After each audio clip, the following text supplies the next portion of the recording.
আইনজীবী হত্যার দায়ে ইসকন ও আওয়ামী লীগকে নিষিদ্ধ করতে হবে।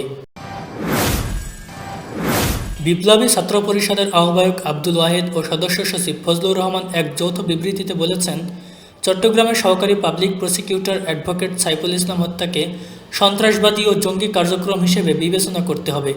পাশাপাশি এ ঘটনায় জড়িত হয়ে জাতীয় নিরাপত্তার প্রতি হুমকি তৈরি করায় পতিত ফ্যাসিবাদী দল আওয়ামী লীগ ও বিদেশি সংগঠন ইসকনকে নিষিদ্ধ করতে বলা হয়। বুধবার গণমাধ্যমে পাঠানো বিবৃতিতে বলা হয়, গত ৫ আগস্ট শেখ হাসিনা পালিয়ে যাওয়ার পরও প্রতিবেশী দেশ ভারত বাংলাদেশের সঙ্গে অস্বাভাবিক সম্পর্কে স্বাভাবিক করতে ভূমিকা পালন করেনি। বিশেষ করে আদানি গ্রুপের বিদ্যুৎ সরবরাহ সহ বিভিন্ন অন্যায্য চুক্তি সংশোধনে এগিয়ে আসেনি। উল্টো পতিত আওয়ামী লীগকে পুনর্বাসনের মতলবে সংখ্যালঘু হিন্দুদের মধ্যকার কিছু ব্যক্তি ও সংগঠনকে দিয়ে পরিকল্পিতভাবে অস্থিরতা ও উত্তেজনা তৈরি করছে। বিবৃতিতে নেতৃত্বদার বলেন, ইসকন নেতা চিন্ময় কৃষ্ণের বিরুদ্ধে আদালত গ্রেফতারি পরোয়ানা জারি করার পরও সে বিভিন্ন সভা সমাবেশে উস্কানিমূলক বিবৃতি দিয়ে যাচ্ছিল। এ অবস্থা তাকে গ্রেফতার করা স্বাভাবিক আইনি পদক্ষেপ, যাকে সম্মান করতে হিন্দু সম্প্রদায় বাধ্য।